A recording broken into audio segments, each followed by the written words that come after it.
policy and politics. With me, Tarun Nangia. Merchandise exports have crossed a record $38 billion in the month of June 2022. And it is something to be happy about that our exports are increasing month on month. And as Commerce Minister Piyush Goyal said, that he had set a target that we will have exports of $1 trillion and we should work towards it. It looks promising because our exports are growing, and we are going to today focus on what has been the story and how can we export ourselves to growth, in a sense, export-oriented growth, like many other countries, including China, did in the past 2 decades. I have with me Ambassador Jayan Das Gupta, a career IAS officer who has served as India's ambassador to the World Trade Organization. Good to see you again, Ambassador Das Gupta.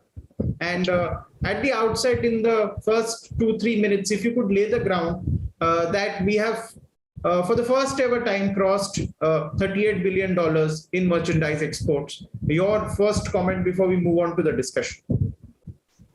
The first point that I wanted to make is that the momentum which was there in exports during the previous financial year, when we scaled unprecedented heights of $418 billion for the year, that has continued over this first quarter, April to June 2022. And this is indeed a very good sign. The second point is that if you compare year on year, because 21-22 itself was good, we have surpassed the exports in each of the previous 3 months, April, May, and June 2022, in comparison to the previous year's figures. The third point is that there seems to be some diversification of exports on a more or less permanent basis from China, but we have to look at the figures in the succeeding months to establish whether that is a growing trend or it was because of the production disruptions in China on account of COVID. But one hopes that that is something which will stay with India.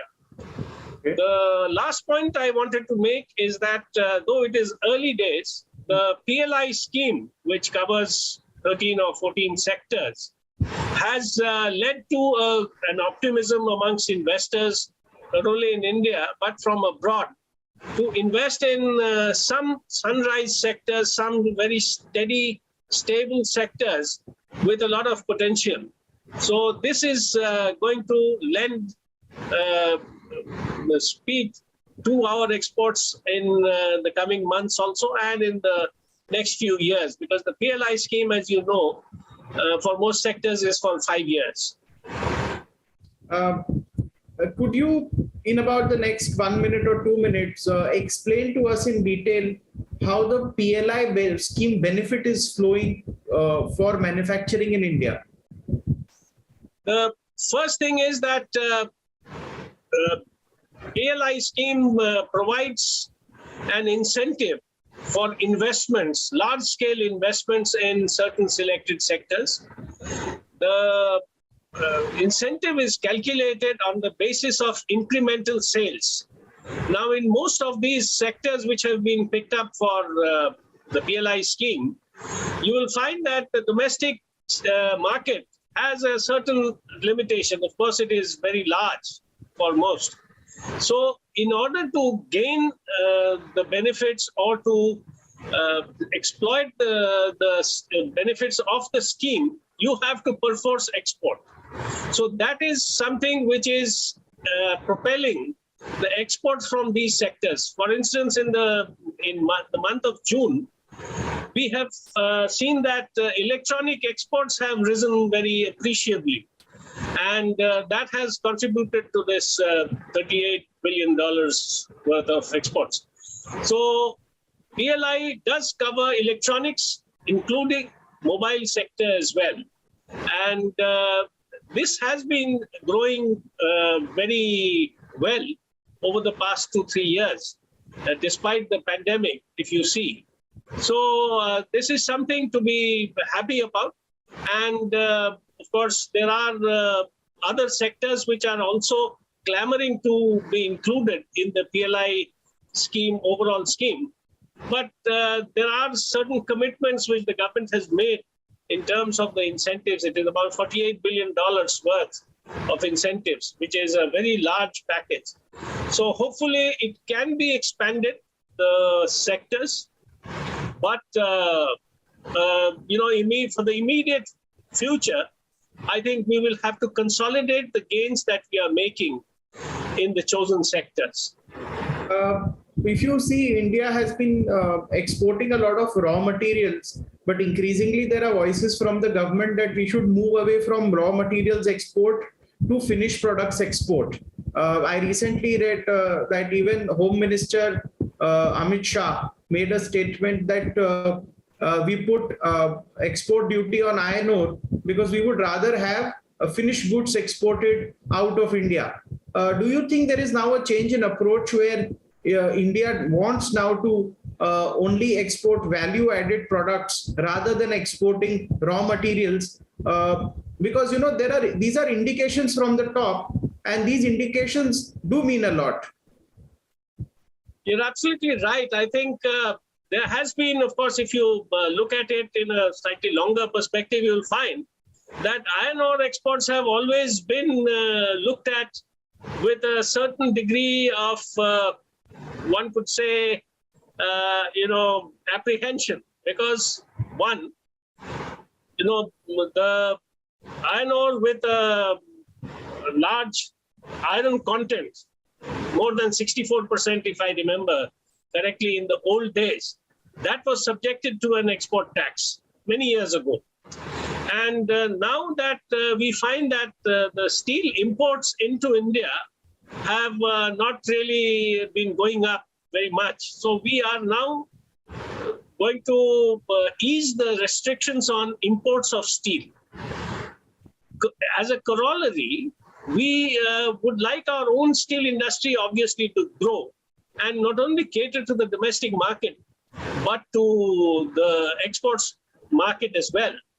Because once the recovery takes place in a firm manner, one doesn't still know whether, because of the high interest rates, because of the persisting COVID pandemic in certain countries of the world, we will have a recessionary phase for the next, or a mild recession for the next 2-3 years. If that does not happen, or it gets deferred, there would be a very large contribution to global exports led by the primary products like steel, cement, etc., which are used in the construction industry, not only for buildings, but for roads and for other structures, factories, etc. So steel is something in which we would like to conserve our own resources in the form of iron ore. There could be other sectors as well where this will come in. It could come in, for instance, in the case of other metals like aluminium, like copper. Of course, we don't export copper ore, but aluminium we do export the ore. And that could be one other sector where this could kick in. So it all depends on how the world economy behaves. I may mention in this context that there are a few sectors which have been identified by leading consultant company, that chemicals, including drugs and pharmaceuticals, will be a huge sunrise area for India. Drugs and pharmaceuticals already are on the path to showing appreciable growth. They are included in the PLI scheme as well. But chemicals overall will also be one of the leaders in our growth story of exports. I want to ask you, see, we have reached now $38 billion in monthly exports. To meet the target set by Commerce Minister Piyush Goyal, we should at least be doing $80 billion of exports month on month. because that target is a bit steep, where do you think the next phase of growth will come for India? Earlier, auto components were the big story. India is one of the leading auto component exporters, but the world is now moving towards electric vehicles. Auto is not clearly the next phase of export growth as of now. Which are the newer sectors, if not auto, where India could expect to emerge as a big exporter? What is your thoughts on that? As I mentioned, chemicals, drugs and pharmaceuticals, electronics and mobile phones, industrial machinery, which are used for making other products, capital goods. And then you have, electric batteries, for instance, which is again going to be one of the major products which will be traded, because they will not only be needed by the cars and scooters and motorcycles, they will be needed for storage of electricity from our solar panels.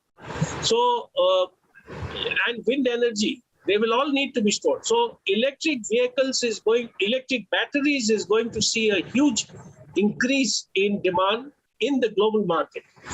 And if we can crack this technology challenge in the short to medium term, we would be able to benefit from it, because we have basically all the raw materials which are required. Okay. I want to understand from you this thing, that now there is this pressure for India to export more, because we have been importing increasingly more. And majorly on account of a high price of crude oil, and it is promising to sort of stay that way. Crude oil will be expensive. So what are the challenges you foresee? Because India is the third largest importer of petroleum products in the world. So in that light, what are the challenges that we have? If you look at our exports basket, the leading product category is petroleum products, for which we need crude oil. Approximately 84% of our oil requirements are coming from abroad. Now, that will continue to be so for a number of years in future as well, till renewable energy takes over, especially new areas like green hydrogen, where we produce hydrogen from solar electricity, and then we use it for energy purposes. It will also be clean energy. So that is another area which will be a sunrise area, green hydrogen. Now, if you look at our import basket, other than petroleum products, you'll find one of the rather disappointing things is about the increased import of gold and silver. Silver, if I'm not wrong, in the past few months, the imports have really increased by more than 1,000%. And gold has also increased very substantially. Gold is not really required apart from in some quantities for our gems and jewelry exports. But otherwise, it represents a kind of a locked asset which cannot be made use of in a productive manner. So that will be a challenge. If you look at the non-petroleum, non-gold, non-gems and jewelry imports, you'll find that has also been going up. So that is something which is a positive sign, because that means that industrial machinery is being imported, raw materials are being imported, and it is going to result in larger production of industrial products and obviously larger exports. I would want to ask you this. We have a steep target of $1 trillion exports. The challenge also lies for us that when the world is not exactly going through the best of the times, and India is also now planning some free trade agreements. United Kingdom is the first one. How do we benefit from that? Do you think some benefit will accrue to India on account of the FTAs that India is preparing to sign, because there is a lot of curiosity on what India is going to do, what kind of negotiations are happening. Commerce Minister Piyush Goyal said that discussions are going on regardless of the political situation in UK. The India-UK FTA is on course to being signed most probably sometime later this year. That's a very important question. If you look at the negotiating history of the WTO, you'll find that apart from the trade facilitation agreement, which was signed in 2013, there has not been very great progress in negotiating either on the goods side, industrial product side, or on agriculture.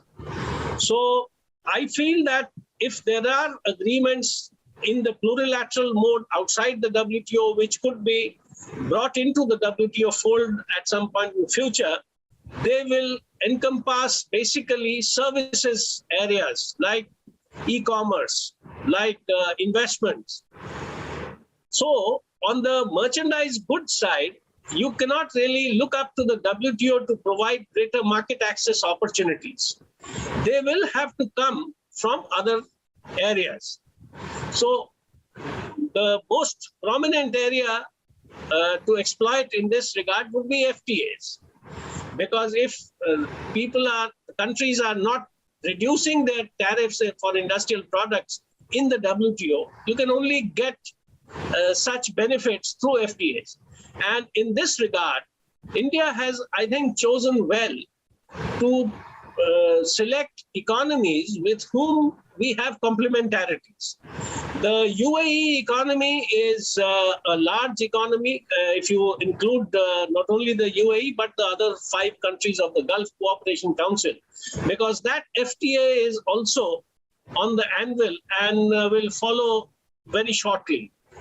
Since we have already signed one with the UAE, and they have a customs-free trade with the rest of the GCC countries, it would follow logically that we will have an FTA with the GCC as well. So they have a largely petroleum-based economy, the GCC countries. They are also gaining strength in financial services to a certain extent. We are importers of raw materials for our fertilizer industry, like phosphatic fertilizers from some of the Gulf countries. So overall, if you look at it, they are large importers of consumer goods. And some of them are trying to set up an industrial base because they are preparing themselves for an era 10 years or 15 years down the road when exports of oil and gas may not be enough to sustain their economy. So for that industrial growth, they need a lot of industrial machinery, capital goods. So that is another area which we can exploit. And consumer goods like textiles and clothing, like gems and jewelry, the UAE FTA has given us free imports, zero duty imports access into the UAE. So these are the things which will help us. Because you mentioned UAE, recently there's an announcement that UAE will invest in mega food parks in India, basically to process agricultural products then these will again be, of course, exported. Recently, we saw the Prime Minister Narendra Modi also visiting UAE, and in fact, India and UAE enjoy a very, very, very good trade and diplomatic relationship. With light to these factors, do you see increased investment from UAE and other countries in the GCC in India? Greenfield investment, also investment in existing capacity which is there in India. Will this also mean that our agriculture exports to the GCC will also grow significantly in volume and value? Do you think this is going to happen in the coming future? Yes, definitely. Because the UAE is deficient in terms of its own food production, and it relies a lot on the West. and on countries like India and China for its food, satisfying its food requirements. Wheat and rice are two of the things which we export in large quantities to. Wheat, of course, we have now stopped. But rice we export in large quantities to the UAE and to the Gulf. There are many other things like spices, like tea, coffee, fresh fruits. These have been going on for years. Now, what we have to get into, and another thing is buffalo meat, which we also export in large quantities. We are the largest or the second largest exporters in the world in terms of bovine meat. We have to get into more processed foods, which the Gulf countries import from the West, chiefly from the US and the European Union and Canada now and Australia. So this is the place where we will need technology, we will need to invest. And if there is some kind of collaborative arrangement with the Gulf Cooperation Council countries, it would help in boosting our agricultural exports, because we have set a separate target for our agricultural exports within the overall target of merchandise goods. Thank you for sharing all these inputs. In our next show, I would like to discuss with you the increased investment of UAE in India, the UAE-India story that it is. We see a strong trade relationship and investment relationship going forward there. The story looks promising, but that's for another day.